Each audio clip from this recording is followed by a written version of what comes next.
Ano nga bang pwedeng mangyari pag hindi tama yung temperature na binigay natin dun sa brass sheet bago tayo mag-weld or mag-spot? Ito, pakita natin yung tatlong klaseng temperature, yung too cold or hindi tama yung init, yung sakto lang, and yung sobrang init. Unahin muna natin tong hindi pa mainit or medyo malamig pa yung sheet.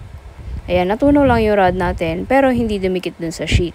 Ibig sabihin, kung gagamitin natin ito sa pag-weld, hindi siya matibay or hindi siya actually nag-weld, hindi siya nagdikit.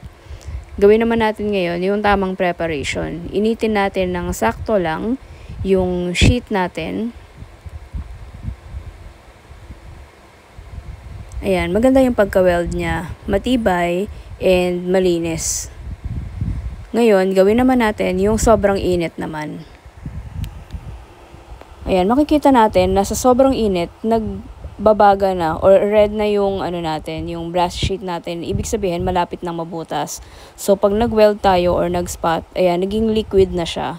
Tapos, umuka na. So, parang nagpaltos, kumbaga sa balat ng tao. Ayan, nakita nyo yung parang nag-bulge, parang lumobo yung likod niya. Teka, off muna natin tong torch para mapakita natin up close. Ayan, kita nyo, lumobo siya dahil sa sobrang init. Malapit na siyang mabutas, ibig sabihin. Pag ganyan yung itsura ng likod niya. Masyadong mainit. Ito yung harap niya, yung parang sabi ko nga naging liquid. Ito yung tama lang na temperature.